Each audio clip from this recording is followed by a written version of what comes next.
did you know that you wanted to become a minister?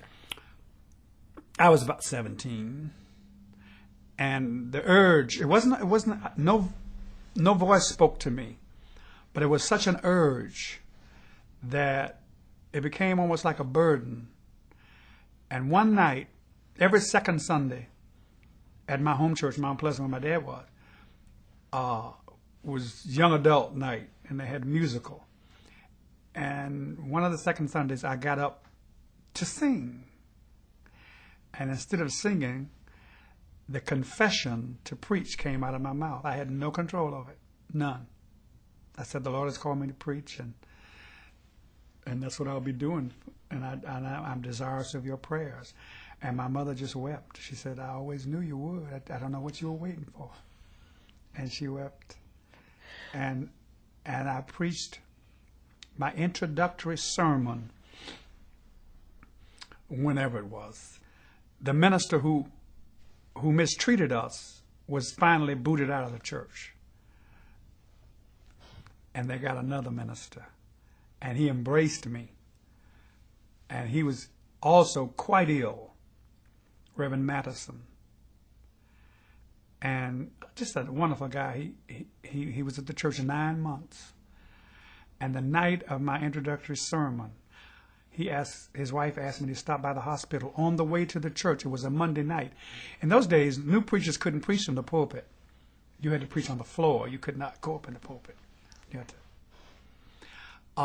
And so I stopped by the hospital to see him. He wouldn't look at me. He had his face to the wall, and he gave me his hand and said, "You'll be all right." And I went and preached. And by the time church was out, he was dead. And at that introductory sermon, and the church was just packed on a Monday night, the first principal I had in Shelby, only because they told me that's who she was. I mean, I knew her after Mrs. Lowe was in the church for my introductory sermon from Mississippi. And there was other kinds of strange things happening at that point. Now, how did you end up going to seminary? Because the last we were talking about school, you had dropped out of high school. Yes, I finished high school, but what happened was when I did my introductory sermon and Reverend Madison died, then the church wanted to call me from the floor, send me to school and do all that. I didn't know until much later that my mother campaigned against me. She said no. I didn't know this till several years later. And she was right. She said, what you will do is stunt his ministry. He can't handle this load. I mean, he's 19 years old or whatever. And you giving him this church? She said, no. Please don't do that to him. You will stunt his ministry. But and you I did felt win. ready. You felt ready, right? No, I didn't. No, I didn't. I never campaigned for it. I would have served if they... The fact of the matter is they had an election from the man who organized the church where I am now. I'll get to that. But Reverend Jelks and Reverend Cowles were the two names considered for pastor of that church. And I won the election, but they discounted the young people's vote. And then that gave it to Reverend Jelks. The young people stopped working. They wouldn't go in the choir. They wouldn't do anything. And so I talked to them and let them. I said, I did not campaign for the church.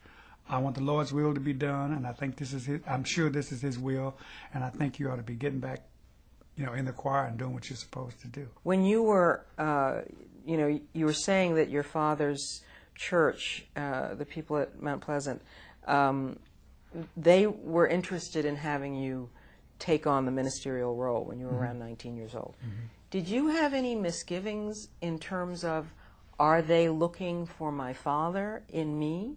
Are they expecting my father?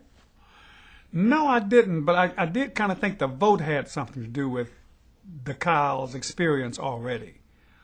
And I really did win the vote, but I didn't campaign, and honestly, it didn't matter. if I had gotten the church, if they had called me, I would have accepted. And if and they did not, and I accepted that. I really wanted, in those first years, I mean, God, you wish you could keep them, because the feeling is there. I mean, you can change the world. You can turn it upside down, and you really can walk, that narrow path. If you could just keep that forever, for your life, it would be wonderful. So concerns about filling your father's footsteps, not a concern. At some point it was, but not then. It was like I could thank my dad for the life that he lived and leaving me a good name. I didn't understand that then. See, I may not leave you a lot of money, but I'll leave you a good name. And that's the difference in saying, that's old Kyle's boy. Daddy wasn't nothing. He ain't gonna be nothing. Or that's Reverend Kyle's son. And I get that all the time. Your daddy baptized me. He married me. Oh, that's Reverend Kyle's son. Altogether different. And one of the other attractions for going to Memphis was I didn't have to deal with that like I had to deal with in Memphis. That is he going to be like his? He's as good as his daddy. I ought to be better than my daddy, because I'm standing on his shoulders. And then the singing thing, and then that. Coming to Memphis, I was like a flat zero. Nobody knew me. And I said to myself one day, riding on that train, and I was looking at the building and that thing, and every single thing in Memphis was segregated. I said, oh, this is a great chance to do some changing. I say that to myself, talk to myself. Everything. Anything I reach out there and grab.